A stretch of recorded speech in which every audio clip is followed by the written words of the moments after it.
Hey guys, welcome to today's video. So today I'm going to be testing out the Perfect Eyeshadow Palette by Beauty Glaze. You guys know that this is the dupe for the Huda Beauty Nudes palette. I really wanted that palette, but I was not going to go and fork over $65 until I know if I'm really into it or not. Or at least see if I like this one a bit more.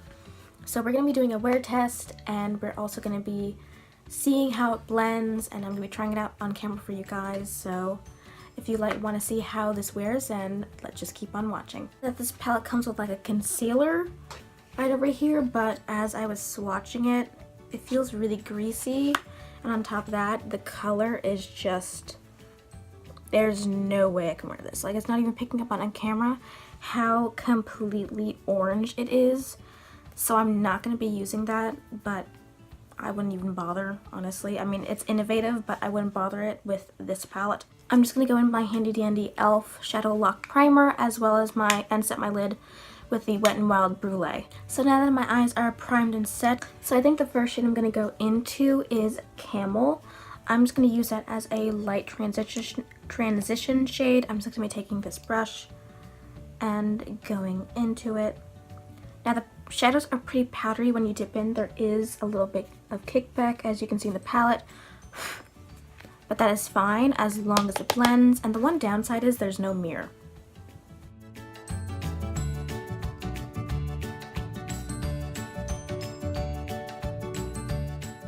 Now that really blended out nicely. It doesn't look choppy at all. It's not a color I would normally put in my crease by any means, but for the sake of the video, I mean, I do enjoy it. It's like a little bit darker than my skin tone, so it would be a nice transition shade if you're around my skin tone. Next, we're going to go into Raw right here, which is a little bit darker and has a lot more warmth to it. So I'm just going to take it on the same brush. And again, there is a lot of powdery kickback. I don't know if it's picking up on camera, but they're pretty powdery when you do go and dip into it. There's a lot of fluffing about, so just be careful, tap off your brush, and you should be okay. I definitely think that added quite a bit of warmth, more than I was expecting, honestly. But the color is super, super beautiful, so if you're into this warm kind of transition shade, this is definitely like a good color for you guys. I think next I'm going to go into Scarlet right here, which is just a very beautiful muted kind of rosy red. It's really unique looking, I think. This Anastasia brush, and take it on the flat side and just kind of work that into my outer V area.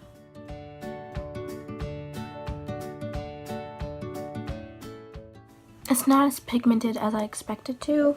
You definitely have to build up the color. On my skin tone, it definitely pulls off more pink than I would say that Scarlet color, so it's definitely not true to color. So what I'm noticing is that these colors are very, very light. That is not as pigmented as I expected, so I'm just gonna go into Brick right there, which is definitely a lot darker. I'm just going to take on the same brush and do the same thing.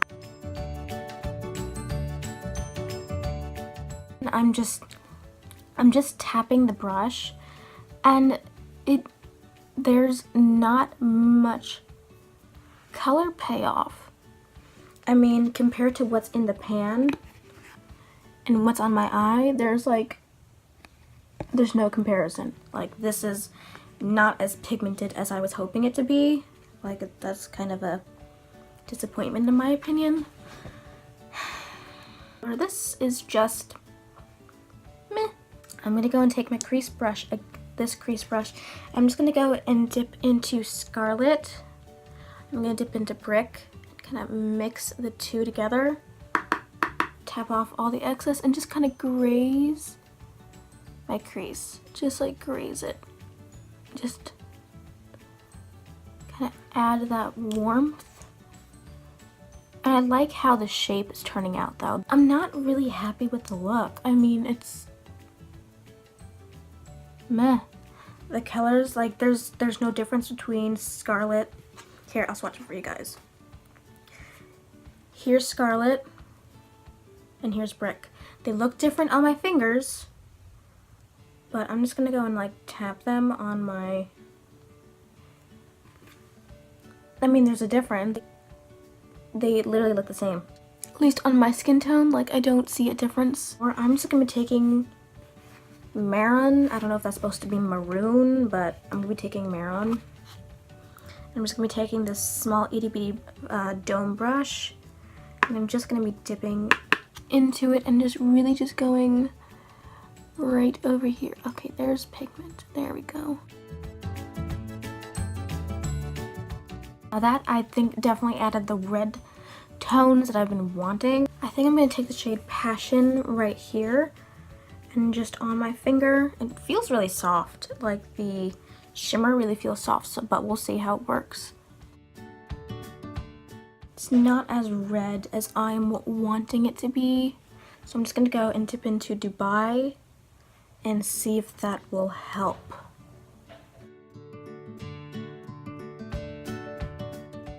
I don't see any fallout underneath my lash line or anything, so that's really good. I'm just gonna go and take this side and kind of blend out the edges just to make it look more seamless. So I'm gonna go into Blink right here. I would keep this palette just for that shade alone. Super, super beautiful. So I'm going to go underneath the lash line and do a little blending action because I feel like it looks a little weird with it just being bare. I'm going to be taking Scarlet and Brick, mixing those two together.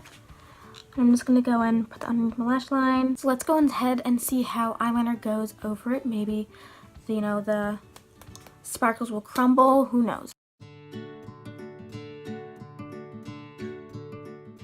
So I'm going to go ahead and finish my makeup off of camera and I'll be right back.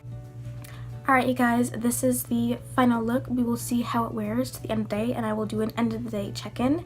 So stay tuned. So the eye look is still going strong. It's about 4 to 5 hours later, if not a little less. The only thing that I noticed is that the glitter that I put over here kind of migrated. I kind of lost the opacity over here in the red, but it's still over here, so that's kind of gone. But overall it really looks good. I would honestly just keep the palette just to create this look again because it's super, super pretty and I'm kind of in love with it. So right now I'm kind of digging it. Really, really like it. I think it's like a really good color. Okay, so this is Jenny from the future. Just saying. I forgot to do an outro, so I'm going to do it right now. I don't know if I could ever recommend that palette because the shimmers were lackluster. The scarlet color and the other color that I used, they were not that pigmented. No matter how much I packed it on and then eventually blended out, it either blended away or faded, or it just wasn't the color that I expected. So for that reason I can't really recommend it, but I do plan on keeping the palette. Because I really do love the look that I created, and maybe I'm able to mess around the palette just like a little bit more to see if maybe I can make it work somehow, because I'm all about making it work as much as I can. If I absolutely can't make it work, I'll pass it on, but I am going to give it the benefit of the doubt that I can make this thing work. So I wouldn't recommend it. It's not approved by any means.